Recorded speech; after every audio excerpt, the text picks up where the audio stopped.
Much like what's happened in our food system, our information diet has become toxic.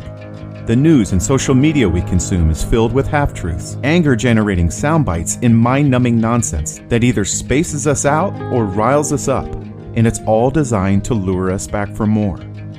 It's time to take back control. And this podcast is a 5-minute step in the right direction. 3 days a week, I'll share a short story to help renew your belief in the people and the world around you.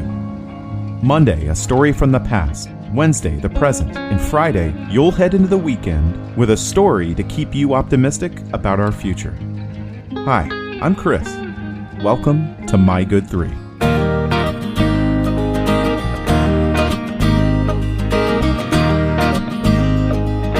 right, happy Wednesday. When someone loses the one person they share their lifetime with, holding on to some of the physical reminders is often so important. These things go well beyond their monetary value or even words used to describe them. The locket he gave her when they were dating. The little magnets they picked out together from every new country they visited. Scrapbooks filled with photos with backstories only the two of them would understand. As time goes on and memories start to fade, these physical things become even more important, often assisting people to drift back in time to a memory with their loved one that hadn't been accessed in years. This is a story about someone who thought he had lost all the physical things that connected him to the person he spent a life with, only to learn that fate and some courageous firefighters were on his side.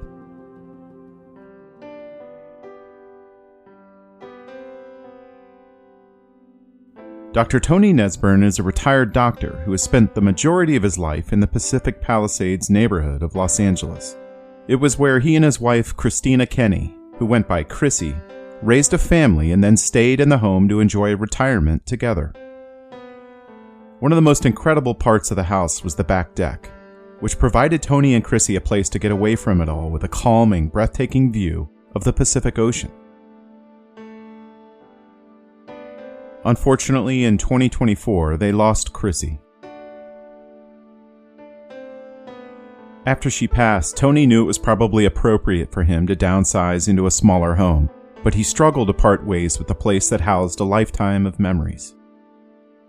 In early January, when tragedy struck the southern coast of California and wildfires swept across the city of Los Angeles, fueled by dry conditions and the Santa Ana winds, Tony was one of many people faced with a difficult decision.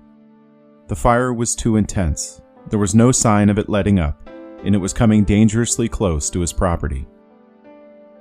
Tony hadn't prepared to leave, but in an instant, he found himself making the call to walk away from everything on the earth that still connected him to the memory of his wife.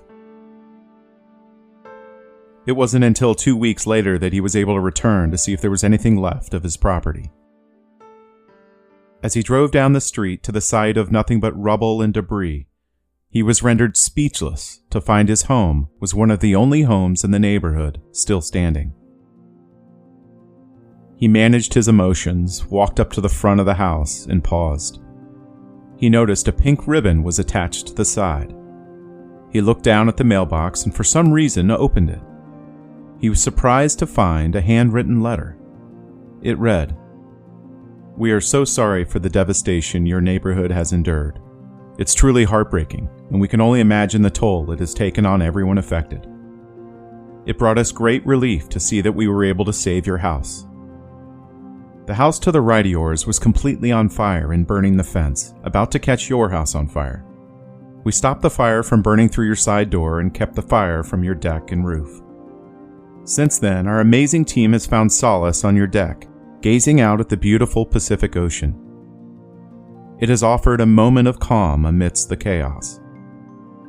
The pink ribbon, if it's still there, means the house was a save, and it gave us great pride to hang it. We want you to know that you and your neighbors are in our thoughts as you rebuild and recover. With love and support, Segundo Fire Department, Engine 31, C Platoon. Signed, Levi, Steve, Matt, and Jason." Tony walked back into the home and found all of the things that took a lifetime to collect with Crissie, the things he wasn't quite ready to part with, still in their place. It didn't take long for Tony and his family to reach out to the Segundo Fire Department.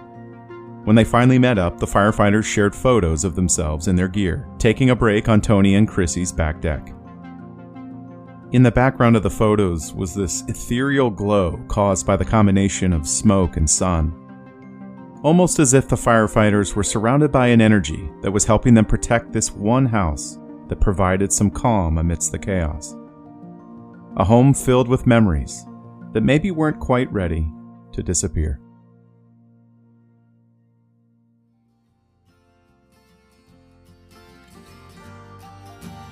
Thank you for listening. I realize this podcast won't be successful without your help. So if you'd like to rate it, or better yet, review it, wherever you get your podcasts, that would really help.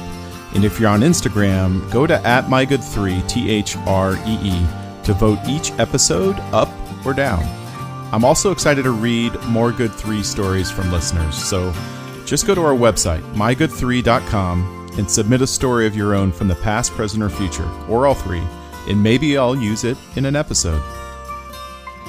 Thanks again. Here's to hoping My Good 3 can set the stage for your good week.